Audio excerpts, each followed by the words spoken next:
Hello दोस्तों, आज फिर हम वापस से जुड़ गए हैं एक नए वीडियो के साथ और आप लोगों का स्वागत है हमारे यूट्यूब चैनल में। और आज के इस वीडियो में हम लोग इंडियन पॉलिटी के टॉप एमसीक्यूज़ देखने वाले हैं जो सभी प्रतियोगी परीक्षा में अक्सर पूछे जाते हैं। तो आप लोग इसे याद कर लीजिएगा और चलते हैं अपने प्रश्न की ओर। हम लोग का पहला प्रश्न है, भारत के नियंत्रक एवं महालेखा परीक्षक की नियुक्ति कौन करता है? तो इसका राइट ऑप्शन हो जाएगा ऑप्शन नंबर बी, राष्ट्रपति करता है। अगला प्रश्न की ओर बढ़ते हैं। हम लोग का अगला प्रश्न है, भारतीय संविधान कब अंगीकार किया गया था? तो इसका राइट ऑप्शन हो जाएगा ऑप्शन नंबर डी, 26 नवंबर 1949 को। और ये भी याद रखिएगा कि 26 जनवरी 1950 को भारतीय संविधान को पूर्ण रूप से लागू किया गया था। अगला प्रश्न की ओर बढ़ते हैं। हम लोग का अगला प्रश्न है, 11 दिसंबर 1946 को किसे संविधान सभा का अस्थायी अध्यक्ष चुना गया था? तो इसका राइट ऑप्शन हो जाएगा option number C, doctor Rajendra Prasad को। अगला प्रश्न की ओर बढ़ते हैं। हम लोग का अगला प्रश्न है, स्वतंत्र भारत के प्रथम कानून मंत्री कौन थे? तो इसका राइट ऑप्शन हो जाएगा option number D, doctor Bhimrao Ambedkar. और इसी के साथ ये भी याद रखिएगा कि पंडित जवाहरलाल नेहरू भारत के प्रथम प्रधानमंत्री थे और वल्लभ भाई पटेल भारत के प्रथम गृह मंत्री थे और डॉक्टर एपीजे अब्दुल कलाम भारत के प्रथम शिक्षा मंत्री थे। अगला प्रश्न की ओर बढ़ते हैं। हम लोगों का अगला प्रश्न है, निम्नलिखित में से कौन सा मौलिक अधिकार नहीं है?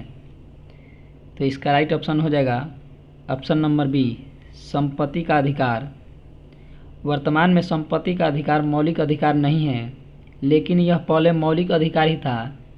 इसे 44वां संविधान संशोधन अधिनियम 1978 के तहत इसको मौलिक अधिकार से हटा दिया गया है। वर्तमान में यह एक विधिक अधिकार मतलब कानूनी अधिकार है और इसे संविधान के अनुच्छेद 300A में रखा गया है। अगला प्रश्न की ओर बढ़ते हैं। हम लोगों का अगला प्रश्न है, भारतीय संविधान में मूल अधिकार किस देश के संविधान से लिए गए थे? तो इसका राइट ऑप्शन हो जाएगा ऑप्शन नंबर ए, अमेरिकी संविधान से।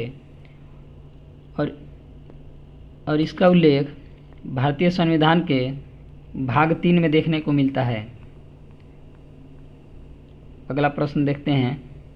हम लोगों का अगला प्रश्न है, भारतीय संविधान कैसा है? तो इसका राइट ऑप्शन हो जाएगा ऑप्शन नंबर डी, यह अंशतः कठोर और लचीला दोनों है। अगला प्रश्न की ओर बढ़ते हैं। हम लोगों का अगला प्रश्न है, भारतीय संविधान में शामिल नीति निर्देशक तत्व सिद्धांत किस देश के संविधान से लिया गया था? तो इसका राइट ऑप्शन हो जाएगा ऑप्शन नंबर डी, आयरलैंड के संविधान से लिया गया था। और इसका वर्णन संविधान के भाग 4 और आर्टिकल 36 से 51 तक देखने को मिलता है। अगला प्रश्न की ओर बढ़ते हैं। हम लोगों का अगला प्रश्न है, लिखित संविधान की अवधारणा सबसे पहले किस देश ने पेश की थी? तो इसका राइट ऑप्शन हो जाएगा ऑप्शन नंबर बी, फ्रांस। और अगर प्रश्न ऐसे पूछे कि विश्व की प्रथम लिखित संविधान किस देश की है, तो उसका आंसर अमेरिका की संविधान होगा। अगला प्रश्न की ओर बढ़ते हैं। हम लोगों का अगला प्रश्न है, विश्व का सबसे बड़ा लिखित एवं सर्वाधिक व्यापक संविधान किस देश का है? तो इसका राइट ऑप्शन हो जाएगा ऑप्शन नंबर बी, भारत का संविधान। अगला प्रश्न की ओर बढ़ते हैं।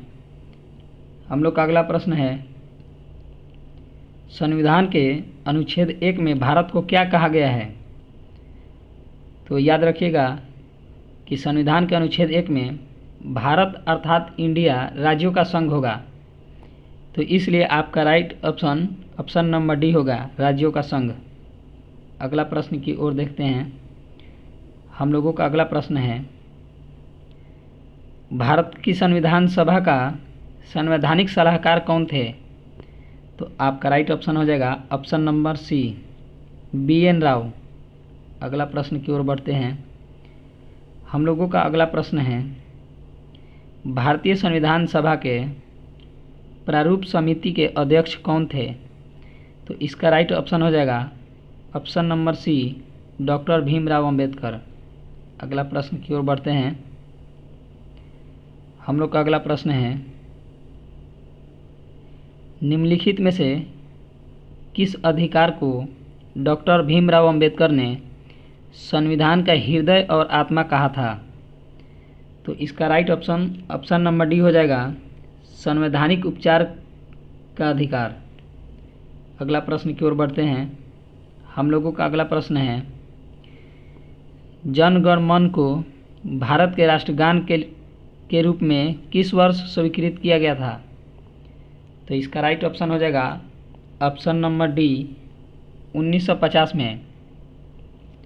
और ये भी याद रखिएगा कि राष्ट्रगान को 27 दिसंबर 1911 को पहली बार कांग्रेस के कोलकाता अधिवेशन में गाया गया था और राष्ट्रगान को गाने में 52 सेकेंड लगता है।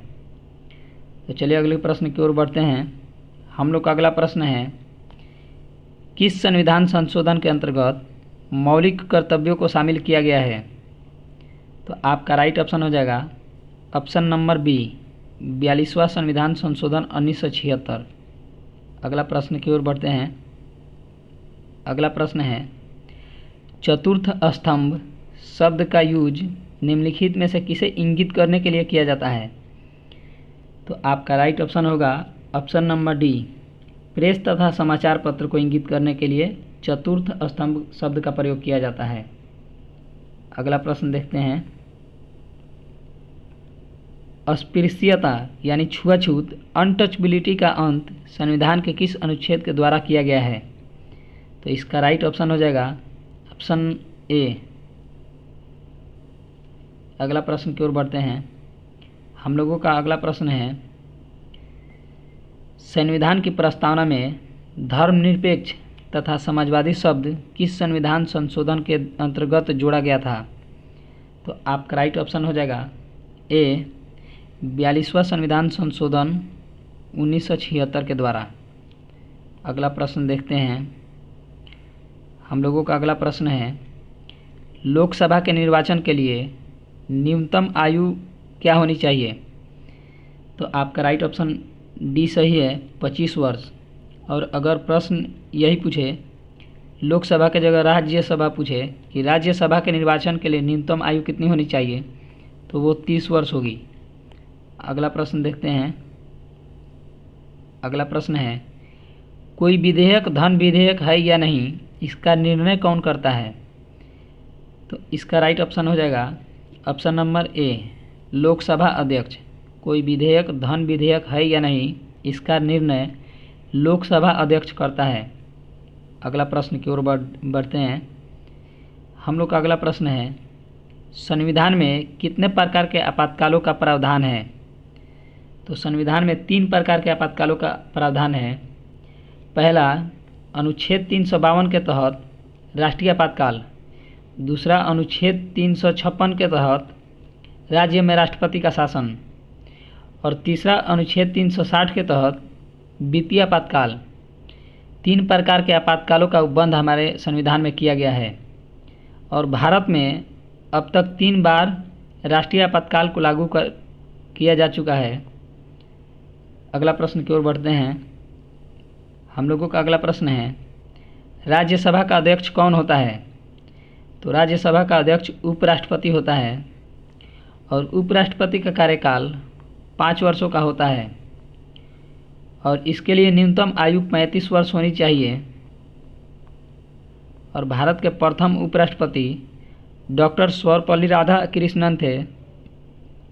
अगला प्रश्न की ओर बढ़ते हैं। हम लोगों का अगला प्रश्न है, राज्यसभा में राष्ट्रपति द्वारा कितने सदस्य मनोनीत किए जाते हैं? तो इसका राइट ऑप्शन हो जाएगा ऑप्शन नंबर बी, 12।